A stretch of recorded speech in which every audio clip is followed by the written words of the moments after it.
আন্তরিক কৃতজ্ঞতা জানাচ্ছি প্রধান উপদেষ্টা প্রফেসর ডক্টর মোহাম্মদ ইউনূসকে যে তিনি অত্যন্ত বিচক্ষণতার সঙ্গে এই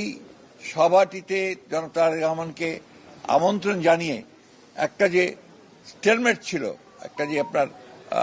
সবকিছু অনিশ্চিত অবস্থায় চলে গিয়েছিল, সেই অবস্থাটাকে কাটিয়ে তিনি জাতিকে এই দুই নেতা আবার সামনের দিকে আশা নিয়ে এগিয়ে যাওয়ার স্বপ্ন দেখিয়েছেন। অতীতে যে সমস্ত ছোটখাটো আপনার একটু কথাবার্তা হয়েছে সেগুলোকে ভুলে গিয়ে সামনের দিকে জাতীয় ঐক্যকে আরো দৃঢ় করে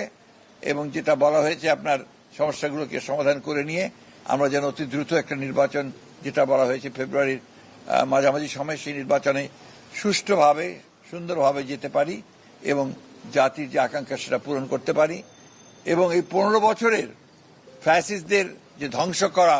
ধ্বংসস্তূপের মধ্যে যে স্ট্রাকচার, যে কাঠামো, সেই কাঠামোকে নতুন করে গণতান্ত্রিক কাঠামোতে আমরা রূপান্তরিত করতে পারি। আমি আমার দলের পক্ষ থেকে, আমাদের সমস্ত নেতাকর্মীদের পক্ষ থেকে